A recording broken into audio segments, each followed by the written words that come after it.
Yo, what up, guys? So, I planned on doing a Witcher video today, but this one was almost done, so I bumped it up in the line. We're going to do Wheel Time tomorrow and The Witcher on Sunday, maybe Monday also. And I want to add in this little intro because, oh my god, I just watched the finale a second time. Obviously, I love the books going into the show. The show, oh my god, they killed it. They absolutely killed it across the board.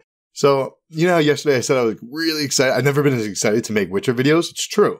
I'm probably going to do about half my videos going forward are going to be Witcher for the next few months. But let's say not one every 2 weeks, but let's say 3 a month. 3 His Dark Material videos every month.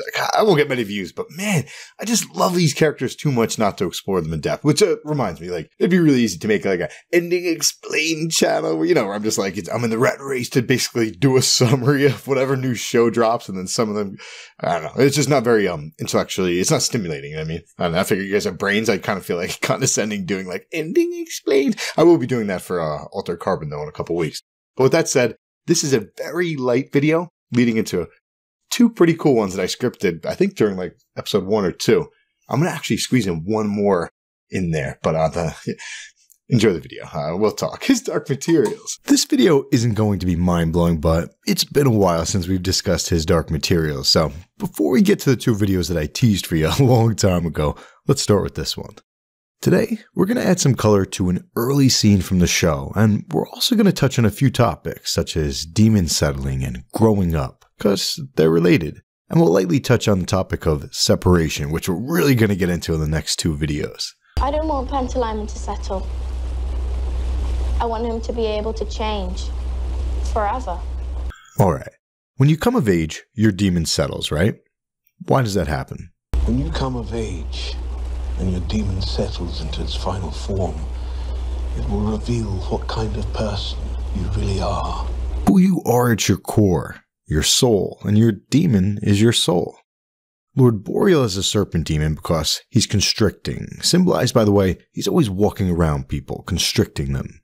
On the other hand, Dr. Lancelius also has a serpent demon, but his serpent is probably more of a nod to him being cautious or calculated, as opposed to constricting. Servants often have dogs, whereas Lord Asriel has this badass snow leopard. Lyra's demon eventually settles in the story, but don't worry, I'm not going to spoil that for you in this video. Today, I want to share with you something that only happens in the book, some really cool color, so as to speak generally about the process of demon settling. If we go back to this scene here, Lyra is shipping up to Boston. Well, no, but she's going north with Egyptians. They're headed to Trollesund, and their goal is to meet up with the witch consul, Dr. Lancelius, so as to try to recruit some witches to their side, to help in the fight and the wars to come. In the books, Lyra is loving the waters and the boat life as a whole. Quote, after 2 days at sea, Lyra decided that this was a life for her.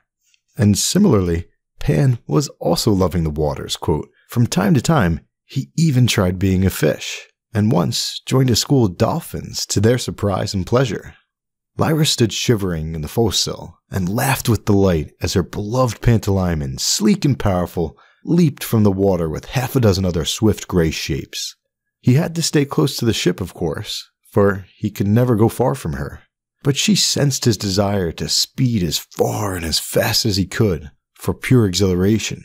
She shared his pleasure, but for her, it wasn't simply pleasure, for there was pain and fear in it too. Suppose he loved being a dolphin more than he loved being with her on land. What would she do then? So she's standing there worried, and one of the sailormen notices her.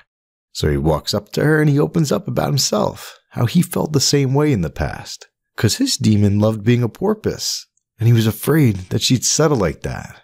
She didn't. She ended up settling as a seagull. Then he goes on to tell Lyra about another sailorman. This is the point of the video. Quote, there was one old sailorman on my first vessel who could never go ashore at all, because his demon had settled as a dolphin, and he could never leave the water. He was a wonderful sailor, best navigator you ever knew. Could have made a fortune at fishing, but he wasn't happy at all. He was never quite happy till he died, and he could be buried at sea. That's an interesting little passage, right? Let me know in the comment section how you take it, but personally, I think that he's an unreliable narrator. I think that he never truly understood the old sailorman. For me, the old sailorman wasn't unhappy in life because he could never leave the water, but rather he was unhappy for the exact opposite reason, almost. The old sailorman loved the water from the bottom of his heart.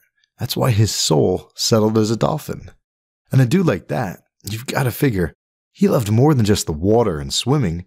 He probably loved the water community as a whole, including all the fishies of the sea. And it's not very clear, but I interpret it as him being a fisherman, so think about that. His life's work involved mass killing of creatures whom he probably admired and loved. I think that's the reason that he was, quote, never quite happy till he died and he could be buried at sea.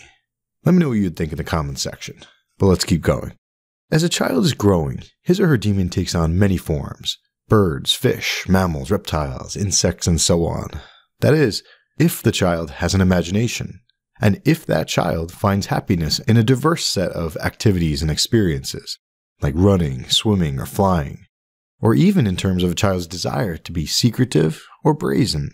Some children may like to serve at one point and be a leader at another, and different animals can represent those different paths. But here's the kicker. The flexibility of changing your demon, that can be comforting to a child. On the flip side, the idea of one's demon settling as a single animal can be pretty frightening. Quote, why do demons have to settle? Lyra said. I want Pantalaimon to be able to change forever. So does he. Ah, they have always settled, and they always will. That's part of growing up. There'll come a time when you'll be tired of his changing about, and you'll want a settled kind of form for him. I never will. Oh, you will. You'll want to grow up like all the girls.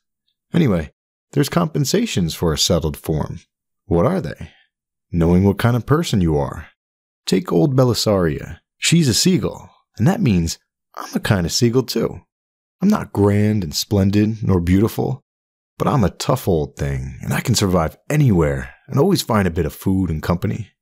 That's worth knowing, that is. And when your demon settles, you'll know the sort of person you are. Suppose you don't like the shape that your demon settles as.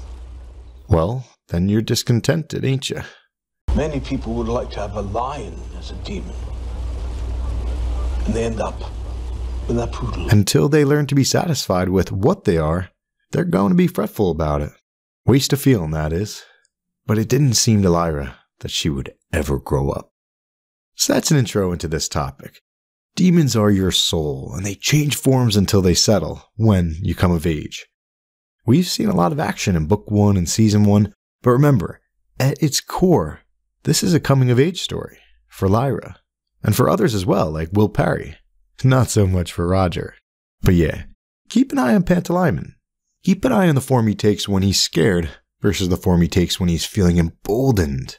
The forms he has when he's sad versus happy. The forms he takes when he needs a certain skill, like flying, versus the form he takes when he's most relaxed. Because when Pantalaimon's feeling safe and happy, or rather, when Lyra is feeling that way, she's able to be her most true self, and the form Pantalaimon takes in those moments reflects her true soul, at least at that point in time. But remember, children are going through changes, and Lyra's definitely no exception. So what will Pantalaimon settle as? That's not the topic of the next video, but be careful if you watch the next one, because we will mention that in the next His Dark Materials video next week. Until then, catch you on the flip side.